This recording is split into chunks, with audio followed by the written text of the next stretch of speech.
Hello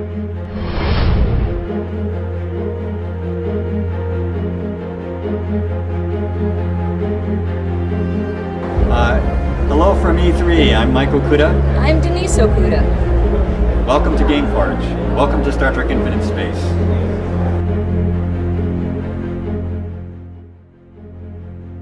Probably our most memorable experience was on Deep Space Nine when we worked on an episode called Trials and Tribulations, where we recreated the original Enterprise. That was really, really fun. We all worked so hard. Every single department worked hard, and we got to walk down the corridors of the Enterprise. That was pretty cool. We grew up with the original Star Trek and we just loved it.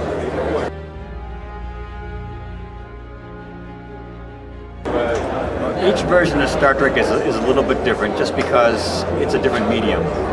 That said, they're really doing a good job of capturing the look and the feel of the dramatics, of the politics, and also of the sense of adventure, the sense of conflict.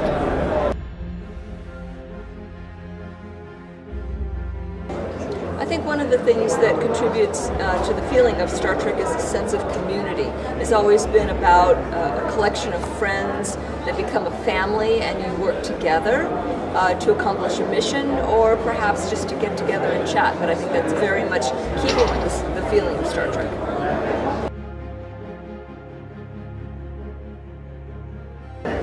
Absolutely, love to. But actually, we'd love to see it on all platforms. Thank you, John.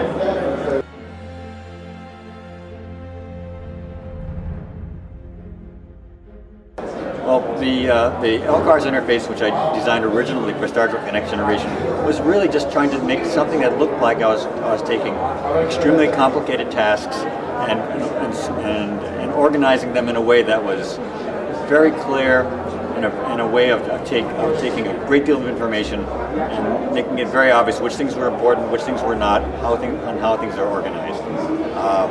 The original version of the art that I did was actually done with pen and ink and rub-on letters. It was well before before laser writers existed. Eventually, yes, we used computers to do most of the graphics. I like Apple computers, but we really did use all kinds of computers.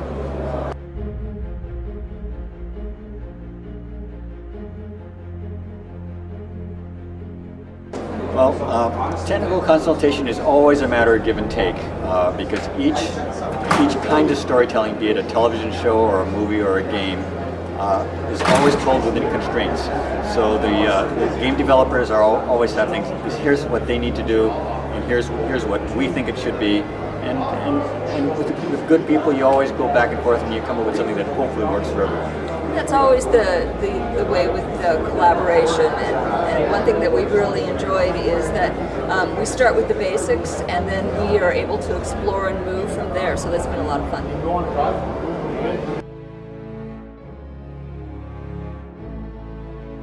We enjoyed the Abrams picture a lot. It was a beautifully made picture, an exciting story. It was great to see Star Trek get a real budget for a change. That being said, our hearts are with the original Enterprise.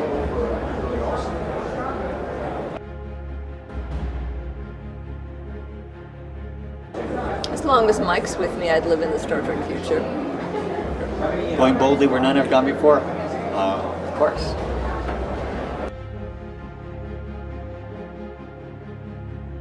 Believe it or not, actually, Max Headroom introduced us. Well, that's true. Yeah, Denise was walking by my desk one day, and she saw that I had a Max Headroom puppet on my wall, and we both loved that show. So she came up and introduced herself. Yeah, Max Headroom was so totally ahead of its time. It was an amazing show. Any of you that haven't seen it, it's on DVD. Go find it. Yes, I absolutely like what Gameforge has done to implement the Star Trek interface in the game. When we do stuff for television and the films, the goal is to make it look real, but we don't actually have to make it function. These guys have the technical challenge of actually making it real, making it work, and making it logical. And you know what else is fun? Is that when we were working on the series, I mean, we enjoyed our work, but it was work. And now we can kind of just sit back and enjoy it as a fan and as somebody that's seeing the Star Trek universe expanded. So it's a lot of fun for us.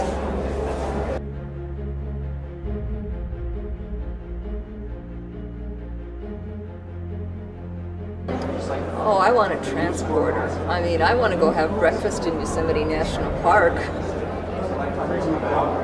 Yeah, if you had the ability to have a transporter that just fundamentally changes the economy, it fundamentally changes so many things. So yeah, that would be an amazing thing. But seriously, I mean, you look at, for example, the area of medicine. Many of the things that they proposed in the original series have come to reality, and think about how many people you could help. I mean, that's something that I, of course, would like to see. The technology of Star Trek helping so many folks in that area. I'm not sure if you'll necessarily ever actually see warp drive in place, but it would be wonderful to have the ability to explore space, just to send humans to explore the moon and Mars and all these things. Not just because we want to know what's there, but because going there will benefit humankind, and that's what Star Trek is about.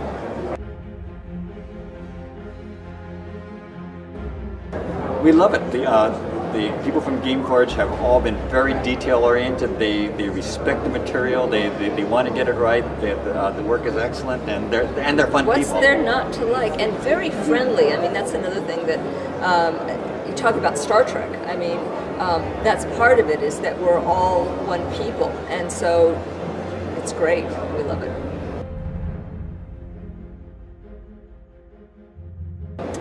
Well, probably enjoy them all, of course, but probably the original series with Kirk and Company is my favorite. Yeah. Also, we were lucky enough to work on almost all the Star Treks except the original. So that's the one that we saw as kids. That's the one that we can still be fans of and not think, oh, that's what we worked on. Yeah.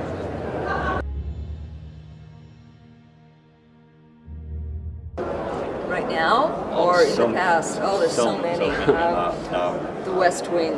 From the Earth to the Moon. Mad Men. Babylon 5, Firefly. Max Headroom. MASH, The Muppet Show. We love science We fiction. loved the new Battlestar Galactica. We loved Firefly. We loved Caprica. All these great shows. I have two favorite Star Trek movies. I know it's cheating, but I have two. As a fan and as a viewer, Star Trek II: The Wrath of Khan, to me, and I think to both of us, it comes the closest to capturing the spirit of Star Trek. But for me personally, Star Trek IV, because it was the first Star Trek that I worked on, so it's very special to me. And it was a really fun film too. So. Oh, that too.